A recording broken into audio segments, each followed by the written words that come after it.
your ass.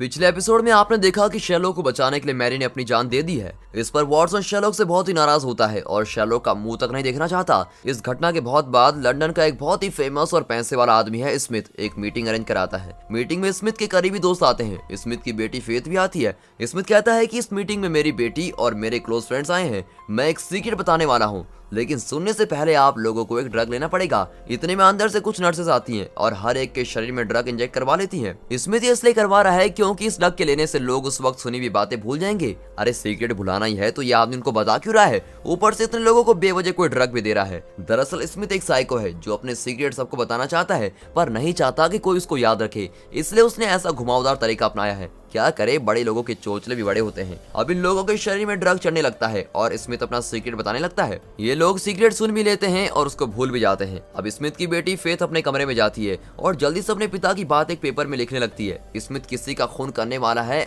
और उसने उसका नाम भी बताया होता है, लेकिन उसका नाम लिखने से पहले ही फेथ सब कुछ भूल जाती है। अब वो सिर्फ यही जानती है कि स्मिथ किसी की जान लेने वाला है। वो जो भी है, फेथ उसको बचाना चाहती है। अपनी दुविधा वो शेरलॉक को बताती है, पर शेरलॉक अब पहला जैसा नहीं है। ड्रग के नशे में उसके हाथ कांप रहे होते हैं। फेथ उस मीटिंग के बारे में बताती है कि एक ड्रग देकर स्मिथ ने सबका दिमाग साफ कर दिया है, लेकिन मैं इतना जानती हूँ कि वो किसी का खून करने वाला है। शेरलॉक को इस केस में जरा भी इंटरेस्ट नहीं होता, लेकिन फिर भी वो फेथ को एनालाइज करता है। फेथ के पास एक भारी बैग है, शायद उसमें गन है। उसकी स्कर्ट में कुछ दाग लगे हुए हैं, मतलब कार उसने नहीं चलाई है बल्कि वो पैसेंजर सीट में बैठकर आई है। अब शेरलॉक की इमेजिनेशन में वो जगह फ्रीज हो जाती है और अपने माइंड में ही शेरलॉक उस बैग को उठाकर उसका वजन गैस करता है। फेथ बताती है कि वो एक टैक्सी में आई थी, लेकिन बाहर कोई टैक्सी नहीं होती। बारिश भी हो रही होती है, लेकिन फेथ ने कोट भी नहीं पहना है। जरूर इसमें कोई बात छुपी है। इस बारे में शेरलॉक सोचने लगता है। तब शेरलॉक के घर के कमरे से एक आदमी पूछता है, अरे शेरलॉक, तुम किससे बातें कर रहे हो? Shut up bill. ये कहकर शेरलॉक उस आदमी को धक्का देकर दरवाजा बंद कर देता है। बिल ही शेरलॉक को ड्रग लाकर देता है। फेथ के हाथ में एक वॉकिंग स्टिक होती है, जिसको देखकर शेरलॉक को वॉटसन की याद आ जाती है। इतना ही नहीं, फेथ ने पहले भी सुसाइड करने की कोशिश की थी और शायद वो दोबारा भी करेगी। उसे बचाने के लिए शेरलॉक उसके साथ चला जाता है। मिसेस हडसन पूछती है, कहाँ चल दिए शेरलॉक? मैं अपने फ्रेंड के साथ बाहर जा रहा हूँ। फ्रेंड? कौन सा फ्रेंड? अरे मेरी नई फ्रेंड के साथ, मिसेस हडसन। ये कहकर शेरलॉक बाहर चला जाता है। उसके बाद शेरलॉक का अजीब चाल चलन माइक्रोफ्ट को भी पता चलता है और वो तुरंत वॉटसन को कॉल करता है। वॉटसन, होम्स बहुत दिन बाद बाहर गया है। पहले भी वो कई बार इस तरह बच निकला है। कई बार बच निकला है, उससे क्या मतलब है माइक्रोफ्ट? वो दरअसल शेरलॉक बाहर गया है ना, यही कहना चाहता था। ये कहकर माइक्रोफ्ट कॉल काट देता है। वॉटसन कंफ्यूज होता है क्योंकि इतने दिन शेरलॉक घर से कभी बाहर नहीं गया था। अगर जाता भी तो वॉटसन को खबर जरूर मिल जाती। आज पहली बार शेरलॉक ने बाहर कदम रखा है, पर माइक्रोफ्ट ने ये क्यों कहा कि वो कई बार बाहर जा चुका है? वॉटसन का सर चकराने लगता है, पर वो समझ जाता है कि माइक्रोफ्ट जरूर कुछ छुपा रहा है। माइक्रोफ्ट अपने आदमियों को शेरलॉक के पीछे लगा देता है और सारे सीसीटीवी कैमरे भी शेरलॉक को ही ऑब्जर्व कर रहे होते हैं। शेरलॉक जानता है कि ये सब माइक्रोफ्ट का काम है, इसलिए वो सीसीटीवी कैमरे को देखकर हाय माइक्रोफ्ट कहता है। इतना ही नहीं, वे शेरलॉक को मैप में ट्रैक कर रहे होते हैं, लेकिन शेरलॉक जो रूट अपनाता है वो मैप में दिखने पर गाली जैसा कुछ लगता है। सर, आपका भाई तो हमको गाली दे रहा है, मतलब वो नॉर्मल हो गया है, अब हमें उसको ट्रैक करने की कोई जरूरत नहीं। ये कहकर माइक्रोफ्ट ट्रैकिंग रुकवा देता है। शेरलॉक फेथ का केस लेने का फैसला करता है क्योंकि ये एक इम्पॉसिबल केस है। वो फेथ से कहता है, देखो फेथ, मुझे प्रॉमिस करो कि आगे से तुम सुसाइड कभी ट्राई नहीं करोगी। तुम्हारे बैग में जो गन है वो मुझे दे दो। लेकिन इसे कैसे पता चला कि मेरे बैग में गन है? इस कंफ्यूजन में वो गन निकालकर शेरलॉक को देती है और शेरलॉक गन को दूर फेंक देता है। अब शेरलॉक को उस आदमी का पता लगाना है जिसका स्मिथ खून करने वाला है। ये बिल्कुल इम्पॉसिबल है क्योंकि वो कोई भी हो सकता है। शेरलॉक ड्रग्स का आदी हो चुका है और इस वजह से उसके सर में दर्द होने लगता है। इस हालत में भी वो दिमाग पर जोर देकर सोचता है तो उसके सामने एक इल्यूजन दिखता है। इसमें स्मिथ बिल्कुल साइको जैसा दिखता है, वो किसी का भी खून कर सकता है। तब जाकर शेरलॉक के दिमाग में आता है कि स्मिथ ने मीटिंग में यही कहा होगा कि मैं किसी का भी खून कर सकता हूँ। उसने किसी का नाम नहीं लिया होगा। अपनी इस फाइंडिंग के साथ शेरलॉक इस केस को सॉल्व करता है, पर वो मुड़कर देखता है तो वहाँ फेथ नहीं होती। शेरलॉक चौंक जाता है और फिर वो स्मिथ के बारे में सारी डिटेल्स इकट्ठा करता है और हर वक्त इसी के बारे में सोचता रहता है। ऊपर से वो बहुत ही अकेला महसूस करता है और ये लड़की फेथ न जाने कहाँ गायब हो गई और वॉटसन भी मुझको छोड़कर चला गया है। इन सारी बातों को सोच सोचकर बेचारा शेरलॉक पागल हो जाता है।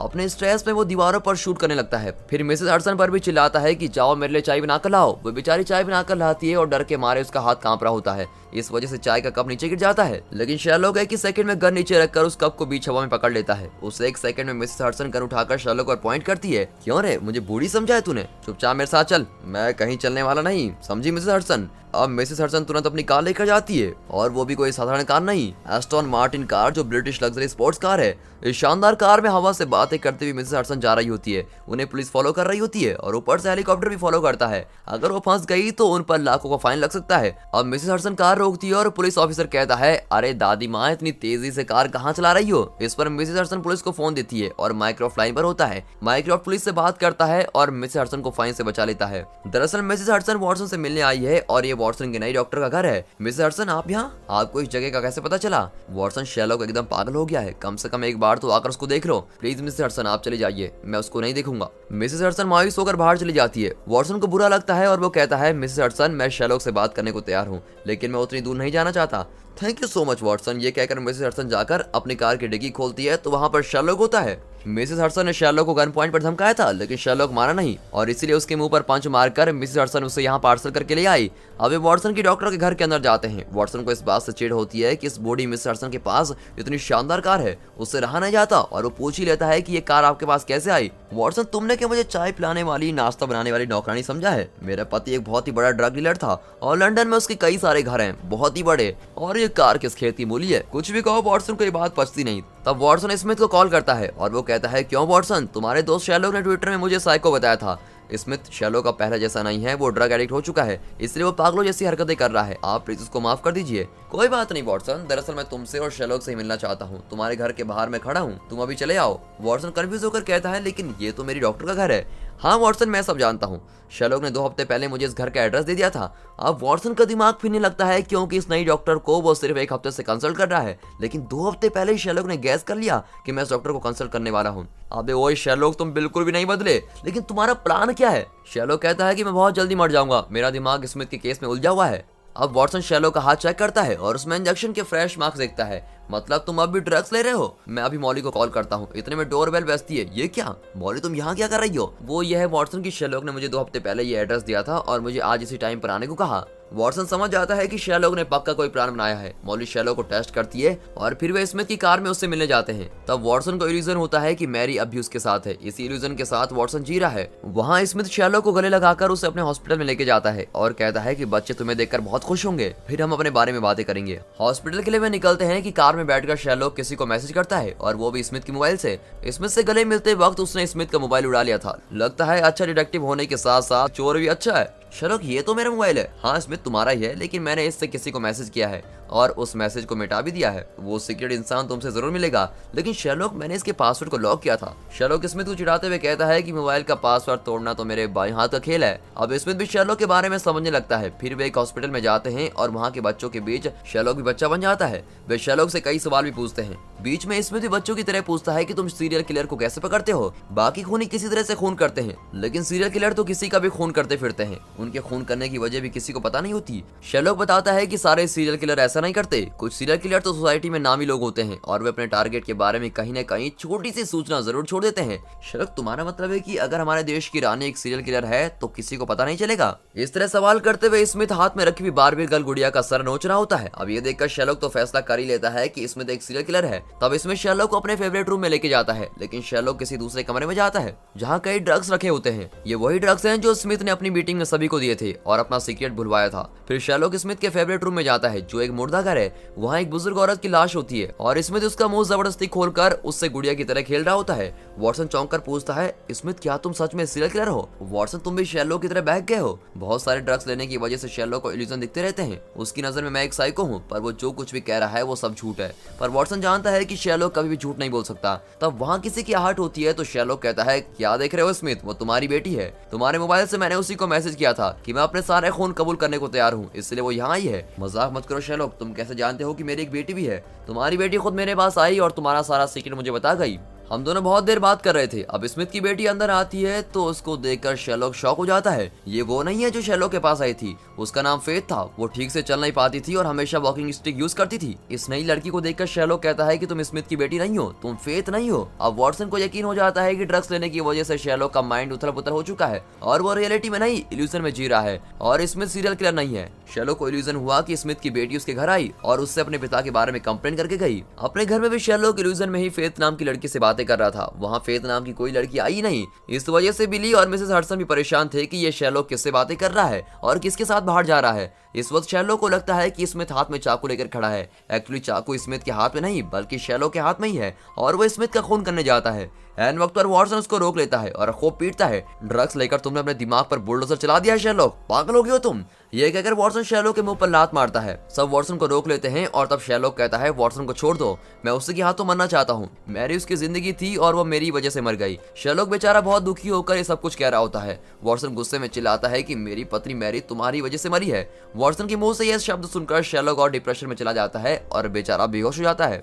शेरलॉक को उसी हॉस्पिटल में एडमिट किया जाता है। वॉटसन को अब बुरा लगता है कि उसने गुस्से में अपने दोस्त शेरलॉक को अंधाधुंध पीट दिया और वो शेरलॉक को देखने उसके कमरे में जाता है। वॉटसन अपनी वॉकिंग स्टिक वहां रख लेता है। शेरलॉक की हालत वॉटसन से देखी नहीं जाती। उसे पता है कि किसी भी हालत में शेरलॉक झूठ नहीं बोल सकता। दोस्तों इसे कहते हैं सच्ची दोस्ती, जो लाख गिले शिकवे होने के बावजूद अपने दोस्त पर भरोसा करता है। आपकी जिंदगी में भी कोई ऐसा वॉटसन है? कमेंट में जरूर बताइएगा। अब वॉटसन को लगता है कि जरूर शेरलॉक के घर पर कोई लड़की आई होगी। इस बात का सबूत ढूंढने वो और माइक्रोफ्ट शेरलॉक के घर जाते हैं। वे शेरलॉक का कमरा चेक करते हैं। शेरलॉक के अनुसार फेथ ने एक पेपर में लिखा था कि उसका पिता स्मिथ किसी का खून करने वाला है, मतलब फेथ वो पेपर जरूर लाई होगी। वे ढूंढते हैं पर वो पेपर टेबल के नीचे गिरा पड़ा होता है। तब वॉटसन माइक्रोफ्ट से पूछता है, याद है तुमने कहा था कि ये पहली बार नहीं है कि शेरलॉक बच के निकला है, लेकिन शेरलॉक कई दिनों से घर के बाहर नहीं गया और अगर वो पहले भी बाहर निकला था तो मुझे पता चल चुका होगा। तो तुम बताओ कि तुमने फोन पर ऐसा क्यों कहा था? वॉटसन, वो मैंने यूं ही कुछ बक दिया। माइक्रोफ्ट, मैं शेरलॉक नहीं हूँ लेकिन फिर भी गैस कर सकता हूँ कि शेरलॉक घर के बाहर नहीं निकला। और तुमने कहा कि शेरलॉक पहले भी कई बार बाहर गया था, इसका यही मतलब हो सकता है कि जो पहले कई बार बाहर गया था वो शेरलॉक है ही नहीं,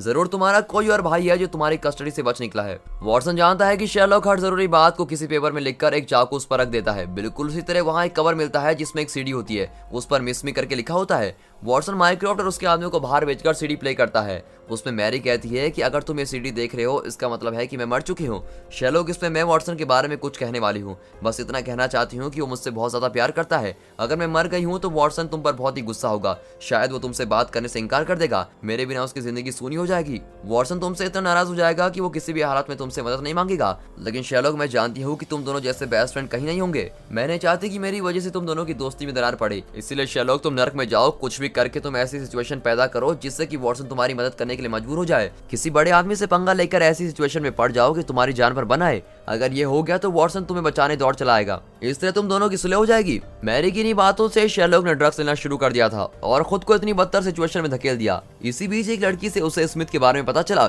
शेरलॉक ने जानबूझकर स्मिथ को ट्विटर पर बदनाम किया। दरअसल स्मिथ वाकई एक साइको है और शेरलॉक की जान लेना चाहता है। शेरलॉक जानबूझकर स्मिथ के चंगुल में फंसा और अब उसी के हॉस्पिटल में एडमिट हो गया। अब वॉटसन पूरी बात को समझ जाता है और शेरलॉक को बचाने जाता है। शेरलॉक के कमरे के बाहर माइक्रोफ्ट के आदमी खड़े होते हैं, लेकिन उस कमरे में एक सीक्रेट दरवाजा होता है। इसी दरवाजे से स्मिथ अंदर आता है। तब शेरलॉक उसे सवाल करता है और उसी के मुंह से उगलवाता है कि वो साइको किलर है। हाँ शेरलॉक, तुम ठीक सोच रहे हो। जानते हो मैंने आज तक कितने लोगों का खून किया है। अपना ये सीक्रेट किसी को बताने से पहले मैं उन्हें याददाश्त मिटा देने वाला ड्रग्स जरूर देता हूँ, लेकिन तुम्हें मैं उतनी तकलीफ नहीं दूंगा क्योंकि याद रखने के लिए तुम जिंदा नहीं बचोगे। ये कहकर वो शेरलॉक की सांस रोकने की कोशिश करता है और शेरलॉक मरने ही वाला होता है कि ऐन वक्त पर वॉटसन आकर स्मिथ को पकड़ लेता है। स्मिथ अब बाजी पलटते हुए कहता है, यार मुझे क्यों पकड़ रहे हो, मैं तो शेरलॉक की मदद करने आया था। इस पर शेरलॉक कहता है वो झूठ बोल रहा है वॉटसन, उसने अभी अभी कबूल किया है कि वो साइको किलर है। नहीं वॉटसन, शेरलॉक नशे में बकवास कर रहा है। अब बक करने से कोई फायदा नहीं है स्मिथ, इस वॉकिंग स्टिक ने तुम्हारा बयान रिकॉर्ड कर लिया है और अब एक्टिंग करने की कोई जरूरत नहीं है। ये एक वॉकिंग स्टिक निकालता है जिसमें एक रिकॉर्डिंग डिवाइस होता है। शेरलॉक ने गैस किया था कि वॉटसन अपनी वॉकिंग स्टिक यहीं कमरे में छोड़ देगा और इसलिए उसने उसमें रिकॉर्डिंग डिवाइस फिक्स कर दिया था। ये सब शेरलॉक का प्लान था। फिर क्या, स्मिथ को अरेस्ट कर दिया जाता है और जल्दी शेरलॉक को डिस्चार्ज कर दिया जाता है। घर लौटकर वॉटसन शेरलॉक से कहता है कि मैरी की मौत तुम्हारी वजह से नहीं हुई है शेरलॉक, इसलिए तुम गिल्टी फील मत करो और मुझे भी प्लीज माफ कर दो। मैंने तुम्हारे साथ बहुत बुरा किया है, क्या हम पहले जैसे अच्छे दोस्त बनकर नहीं रह सकते? तब शेरलॉक के फोन पर एक लड़की की फुसफुसाने की आवाज आती है और एक मैसेज आता है। वॉटसन जानता है कि शेरलॉक को ऐसा मैसेज एक ही लड़की भेज सकती है और वो है इरेन एडलर, लेकिन इरेन तो मर चुकी है, राइट? अरे ये शेरलॉक तो छुपा रुस्तम निकला। लगता है इसने इरेन को बचा लिया था, लेकिन इतना बड़ा सीक्रेट इसने मुझसे छुपा कर क्यों रखा? मन ही मन शेरलॉक के लिए खुश होकर वॉटसन वहां से चला जाता है, लेकिन जाने से पहले शेरलॉक को हैप्पी बर्थडे विश भी करता है। जी हाँ, आज शेरलॉक का बर्थडे है। वॉटसन अब अपने पुराने थेरेपिस्ट को कंसल्ट करने लगता है और वो पूछती है, तो बताओ वॉटसन, माइक्रोफ्ट और शेरलॉक का एक तीसरा भाई है, राइट? उसके बारे में तुमने क्या पता लगाया? एक मिनट डॉक्टर, मैंने ये बात तो आपको बताई नहीं, फिर आपको कैसे पता चला? बात यह है वॉटसन कि उनका कोई भाई था ही नहीं। हाँ, एक बहन जरूर है और वो बहन मैं हूँ। ये सच है कि शेरलॉक और माइक्रोफ्ट की एक बहन है और उसका नाम है इरुस। और इरुस ही वो लड़की है जो स्मिथ की बेटी बनकर शेरलॉक से मिलने आई थी और उसके पास एक पेपर छोड़ गई। उसके ऊपर लिखा था कि मेरे पिता किसी का खून करने वाले हैं, लेकिन मैं नहीं जानती कि टारगेट कौन है। शेरलॉक के घर में वो पेपर टेबल के नीचे पड़ा होता है। शेरलॉक उसको उठाकर यूवी लाइट में देखता है तो उस पर मिस मी करके लिखा होता है। शेरलॉक जानता है कि मोरिटी मर चुका है, पर कोई और है जो मोरिटी के स्टाइल में काम कर रहा है। वो कॉपी कैट और कोई नहीं, शेरलॉक की बहन इरुसी है। और इरुसी वो लड़की है जिसने बस में वॉटसन से हंस कर बातें की थी और उसके साथ रात भर चैटिंग करी थी। वॉटसन की समझ में नहीं आता कि ये ऐसा क्यों कर रही है। कंफ्यूज होकर वो उठकर जाने लगता है, लेकिन इरुस उसको गन दिखाकर धमकाने लगती है। और इसी शॉट के साथ ये एपिसोड यहाँ पर खत्म होता है। अगला एपिसोड इस सीजन और सीरीज का आखिरी एपिसोड होगा, जिसमें हमें पता चलेगा कि इरुस असल में कौन है और उसके दिमाग में क्या खिचड़ी पक रही है, मतलब क्या प्लानिंग चल रही है। तो इस वीडियो को एक लाइक और चैनल को सब्सक्राइब जरूर कीजिए। आपकी कमेंट्स भी हमारे लिए बेहद जरूरी है। और हाँ, साथ ही अपने फ्रेंड सर्कल में इस वीडियो को शेयर जरूर कीजिए। And finally thanks for watching.